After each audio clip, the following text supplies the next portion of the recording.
Mike, great to have you on the programme. I mean, in this day and age, when you're doing trade deals with a lot of countries around the world, there usually is some sort of demand for a degree of visa relaxation. Modi has said this repeatedly when we've approached India before about getting some sort of economic arrangement with them. He said, well, you know, for us, it's all about getting those visas. Do you think this is an avenue that the government should go down, or should this be basically a red line where Sunak says, look, we want to do a trade deal with you, but we just cannot be handing loads of student visas to you right now? Well, first of all, I'll say some of the best people I've met in my life, both friends and work colleagues, have come from India. You know, I have no doubt that Indian students have enriched the country socially, economically, and academically. However, immigration policy should never be used as a bargaining chip for finalising a trade deal. Ultimately, the purpose of immigration policy is to benefit the national interest. It's to benefit British people. We already have close to 500,000 student visas being issued every year. And on top of that, we have over 100,000 student dependents. Admittedly, Suella Braverman is trying to clamp down on that loophole. But, you know, ultimately, immigration should not be used as a bargaining chip with any trade deal. I mean, what is the situation with the universities and foreign students? Because a lot of universities would say, look, if it wasn't for the foreign students who tend to pay far higher fees, we wouldn't be able to operate, and yet they're still charging domestic students a lot of money. I mean, do they need the influx of foreign students and able to keep the estates running and keep lecturers in lecture halls, or is this just a sort of fallacy that we're constantly fed? The problem is we have such a high level of foreign students at the moment that they're being used to prop up substandard institutions that offer Mickey Mouse courses in non-STEM subjects. And this doesn't benefit British productivity. So, and also the numbers contribute to the pressures on housing and public infrastructure. So this is essentially a failed economic model that is being propped up by large-scale immigration. And there's a sort of Janus-faced nature to this because Prime Minister Sunak is talking tough on asylum, on stopping people coming here illegally.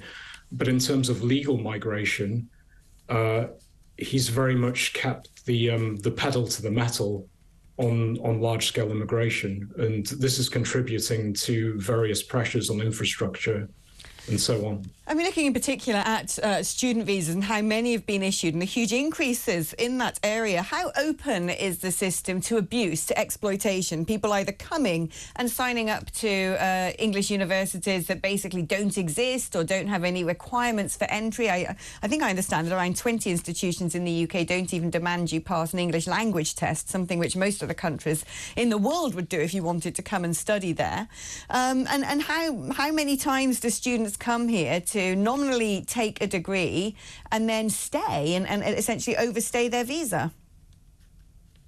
Well, this was a huge problem during the New Labour years. Essentially, student visas were used as a sort of Trojan horse for illegal economic migration.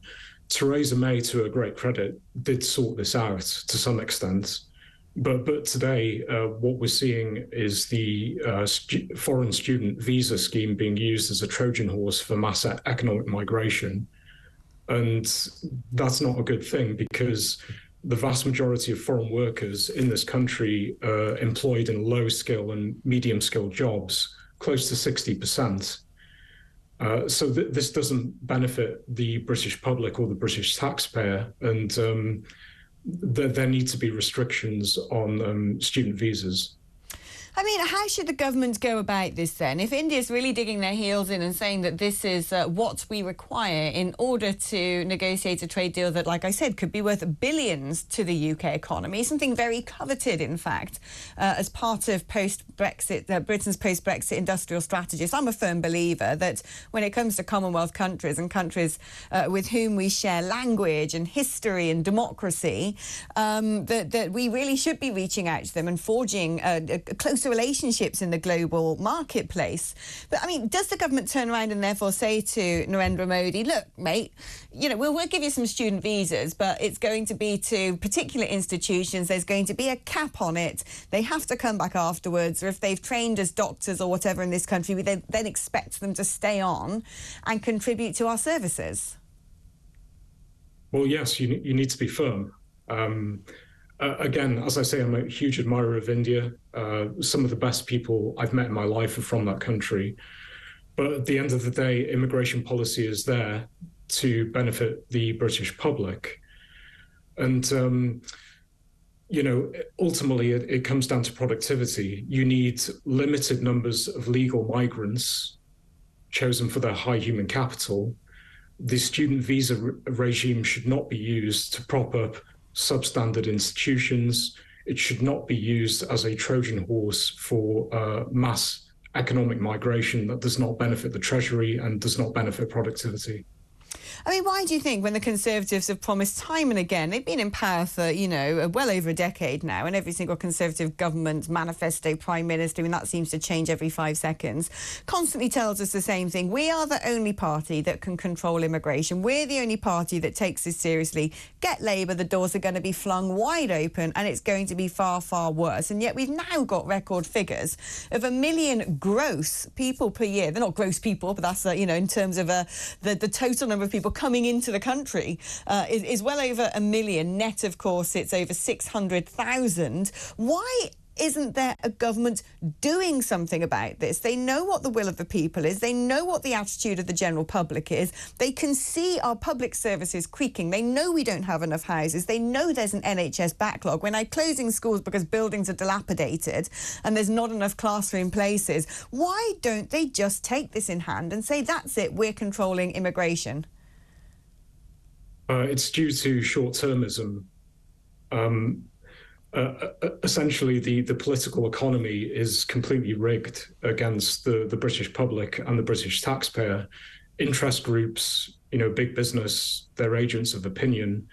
The sort of charity sector, they're very much in favour of more open borders. And there's a sort of sociological aspect to this as well.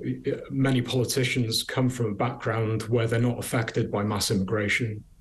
You know, privately school educated, they've got lots of money, they can live, you know, in the countryside in mansions and so on. So they're not affected by this personally, but they do pay attention to what business says, to what the third sector organizations are saying. So, you know, there's a sort of big interest group dynamic here, and that's sort of short-circuiting the democratic process, and it's awful. We need to keep the government's feet to the fire. We do indeed, and people like you do a fantastic job in doing just that. Dr. Mike Jones, Executive Director of Migration Watch UK.